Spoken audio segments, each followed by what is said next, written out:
Всем привет! Россия попросила Индию помочь с запчастями для автомобилей, самолетов и поездов. Список из более 500 наименований товаров на сумму 10 миллиардов долларов Россия запросила у Индии. Индийское правительство на переговорах удивилось импортозамещению по-русски.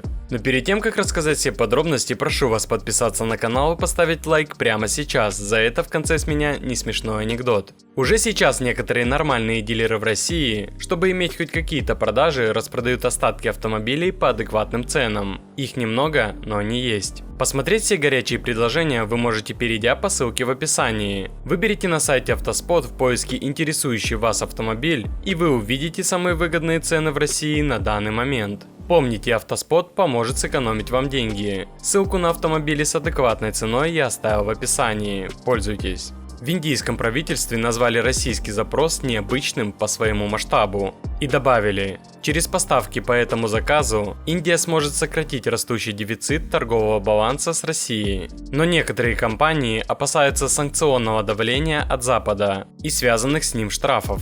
Минпромторг попросил крупные предприятия предоставить ведомству списки необходимого им сырья и оборудования. В подготовленный российским Минпромторгом список вошли детали автомобильных двигателей, бамперы, ремни безопасности, а также комплектующие для самолетов и вертолетов, компоненты шасси, топливные системы, системы связи и пожаротушения, спасательные жилеты и авиационные шины. Сообщается также, что с запросами о поставках оборудования и сырья Россия обратилась не только к Индии, но и к Ирану. Россия отправила запросы в Индию за несколько недель до визита главы МИДа Индии в Москву. На следующий день глава МИДа встретился с министром промышленности и торговли России Денисом Мантуровым. По итогу договорились увеличить экспорт в Россию до 10 миллиардов долларов. При этом генеральный директор Федерации индийских экспортных организаций сообщил, что экспортеры проявляют нерешительность, особенно в отношении попадающих под санкции товаров. В этой новости прекрасно все.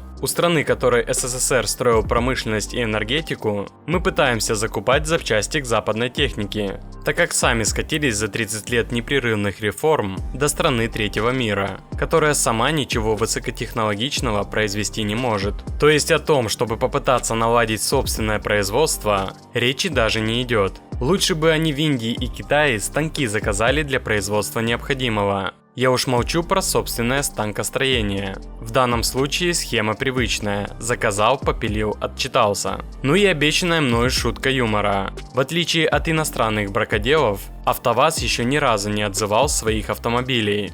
А на этом все, буду держать вас в курсе всех событий. Очень интересно узнать ваше мнение по этому поводу. Когда мы наладим свое производство? Давайте пообщаемся и подискутируем. И не забудьте за мою работу поставить свой царский лайк, подписаться на канал и нажать на колокольчик. И самое главное, помните, все тайное рано или поздно становится пьяной исповедью.